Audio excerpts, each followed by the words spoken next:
কি গো, চলে যাচ্ছ? খেয়ে যাবে না? না। তোমার সাথে একটু কথা ছিল। বলো কি কথা ছিল? এদিকে অফিসের চাপ, ওদিকে সংসারের চাপ, আমি আর নিতে পারছি না। তাই বলে তুই না খেয়ে অফিসে যাবি? কি করে খাবো বলো? এখন কটা বাজে? টাইম টেবিল সম্বন্ধে কোনো জ্ঞান আছে? ওর খাবার খাওয়ার জন্য আমি বসে থাকবো? আমি বাইরে কোথাও খেয়ে নেবো।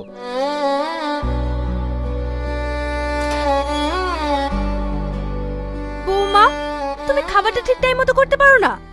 ছেলেটা আমার আজ না খেয়ে অফিসে গেল। না মা, আপনি জানেন না, খাবারের জন্য না, ও আমাকে সবসময় এমনই করে। আমাকে একদম দেখতে পারি না। খোকা তো এমন ছিল না, তাহলে ও কেন এমন করছে? জানি না মা, আমি কিচ্ছু জানি না।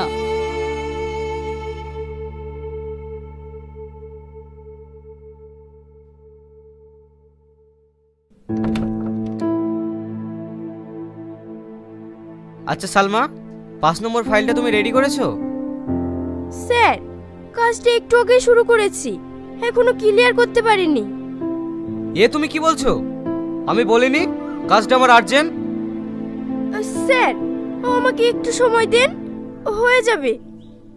উফ, তোমরা কখন যে কি করো না। ঠিক আছে, হাত চালিয়ে করো।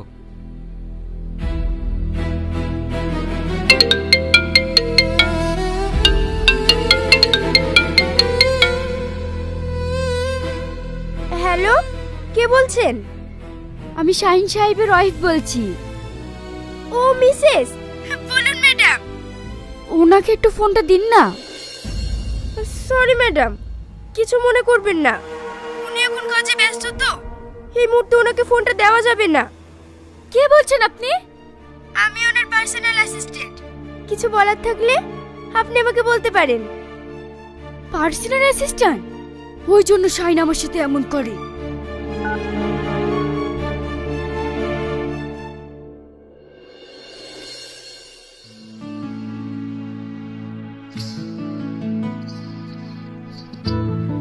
অফিসে তুমি এমন ব্যস্ত থাকো, ফোনটা ধরার সময় পাও না। বাড়িতে যে একটা মানুষ আছে সেটা পর্যন্ত ভুলে গেছো। আমি অফিসে ঘুমাতে যাই না, কাজ করতে যাই। সব সময় তোমার সাথে ফোনে গল্প করলে চলবে? তা পারবে কেন? তোমার কি গল্প করার লোকের অভাব আছে নাকি? কি বলতে চাইছো তুমি? আমি যেটা বলতে চাচ্ছি সেটা তুমি ভালো করে বুঝতে পারছো। এই, তোরা সবসময় কি নিয়ে ঝামেলা করিস বলতো? মা, অফিসে সারাদিন কাজ করার পর বাড়িতে এসে আবার কিটকিটানি, আমার একদম ভালো লাগে না। তুই জানিস শ্রাবণের সারাদিন কিছু খাইনি। খাইনি কেন? কি হয়েছে ওর? কি হয়েছে তোরা জানিস? ওসব ঝামেলা বাদ দে, চ খাইলি গা।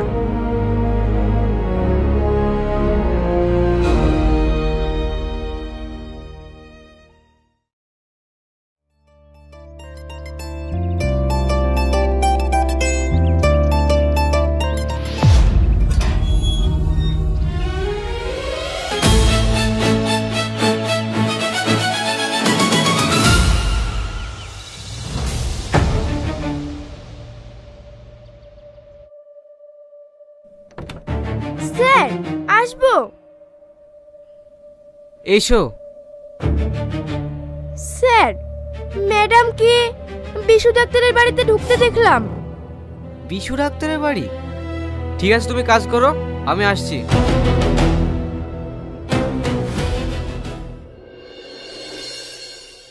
কিরে, শরীরের অবস্থা কি করছিস? কি আর বলবো বল, সাংসারিক চাপে থাকি তো তাই। সে তোকে দেখেই বুঝতে পারছি, ঠিক মতো খাওয়া দাওয়া করিস না নিশ্চয়ই? না না, তেমন কিছু না, আমি একটু মানসিক চাপে আছি তো তাই। দাদা বাবু, আপনার চা। ঠিক আছে, রাখ।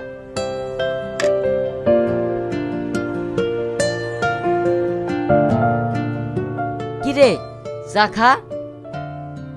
হ্যাঁ হ্যাঁ, খাচ্ছি।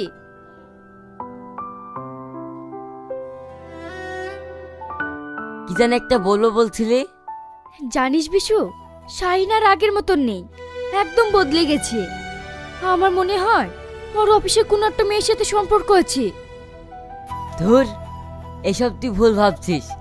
শাইন এরকম ছেলেই না, তুই জানিস না। শাহিন তোকে ভীষণ ভালোবাসে। খবরদার তুই এসব নিয়ে মন খারাপ করবি না। কতদিন এভাবে মন খুলে হাসিনি। আজ থেকে তুই এভাবেই হাসবি। হাসলে তোকে কত সুন্দর দেখায় জানিস? বাহ, এটা বুঝি তোমার শান্তির জায়গা? তুমি কি বলছো? আমি একটু মানসিক চাপে ভেঙে পড়েছিলাম, তাই বিশুর সাথে একটু পরামর্শ করতে এসেছিলে, সেটা তুমি আমার সঙ্গে করতে পারতে। তুমি কখনো বুঝতে চাও না আমি কি চাই।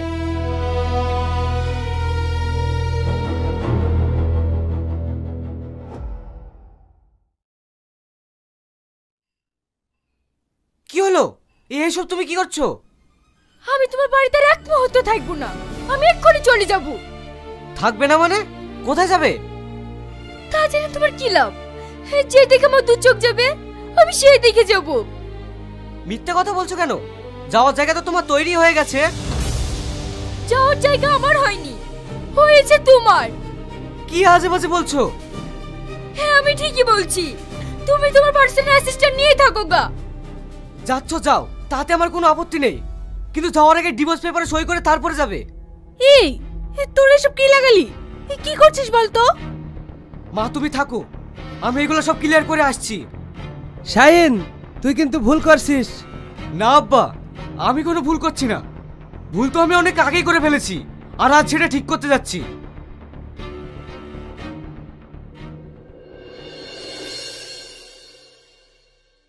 আপনারা আরেকবার ভেবে দেখতে পারেন এই সম্পর্কটাকে বাঁচানো যায় কিনা। সব শেষ হয়ে গেছে স্যার, আর ভাবার কিচ্ছু নেই। ভালোবাসা যেখানে থাকে সেখানে কোনো সন্দেহ থাকে না।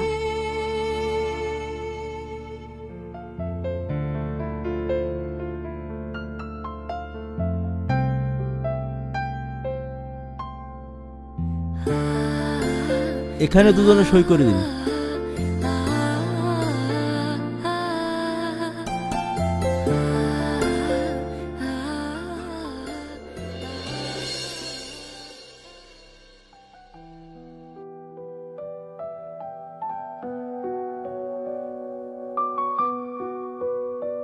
আইন অনুযায়ী আজ থেকে এই বিবাহ বিচ্ছেদ হয়ে গেল।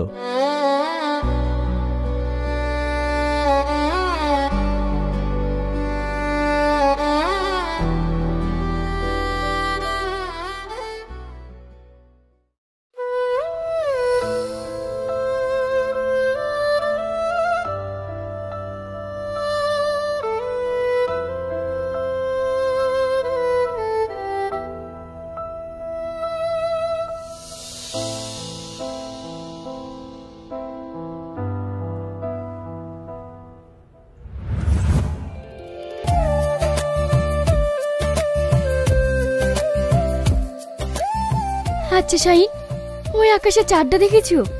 কত সুন্দর দেখতে। সুন্দর, তবে তোমার চেয়ে নয়। কি যে বলো তুমি।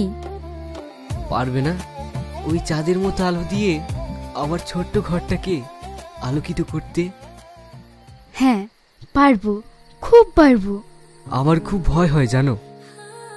ভয়? কিসের ভয়? কোনো এক দমকা বাতাসে আমরা যদি আলাদা হয়ে যাই। না, পৃথিবীর কোনো শক্তি আমাদের দুজনকে আলাদা করতে পারবে না। দেখছো না তোমার হাতটা কেমন শক্ত করে ধরে আছি।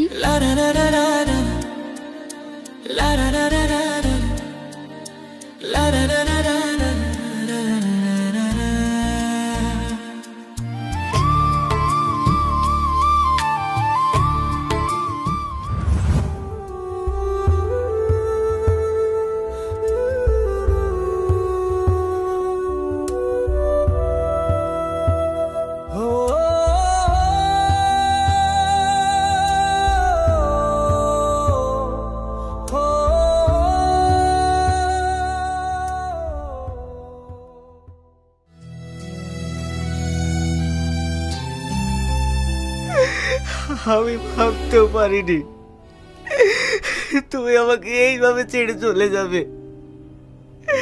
তুমি বলেছিলে ভালোবাসা মানে একে অপরকে বুঝতে পারা। আমি তোমাকে বুঝতে পারিনি শ্রাবণী। আমি তোমাকে বুঝতে পারিনি।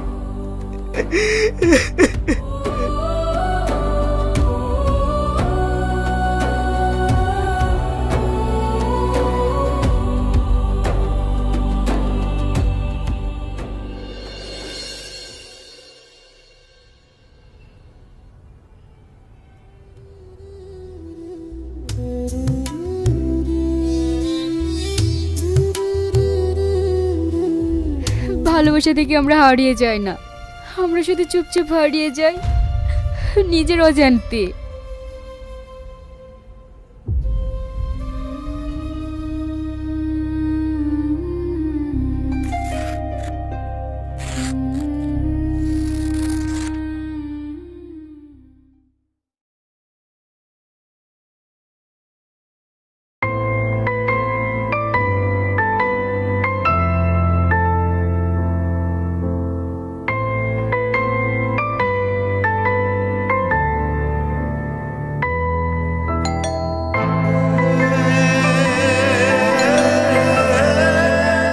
কিরে শাহিন, শুনতে পাচ্ছিস না?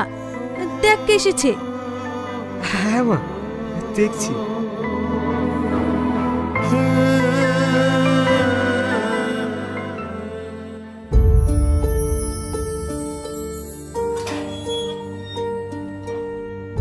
কিছু বলবেন?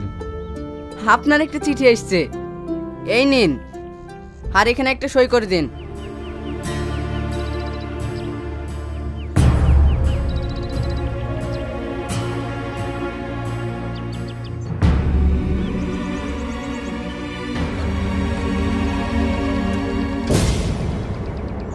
শাহিন, আমি এখন শান্তিতে আছি। তোমার রাগের মধ্যেও আমি একসময় ভালোবাসা খুঁজে পেতাম। আজও বৃষ্টি পড়লে মনে হয় তুমি জানালার পাশে বসে আছো। যদি কখনো আকাশের দিকে তাকাও তাহলে ভাববে আমি তোমার অপেক্ষায় আছি।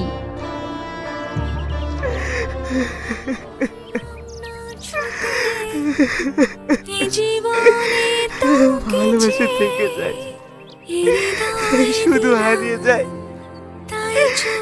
ভালোবাসার মানুষ।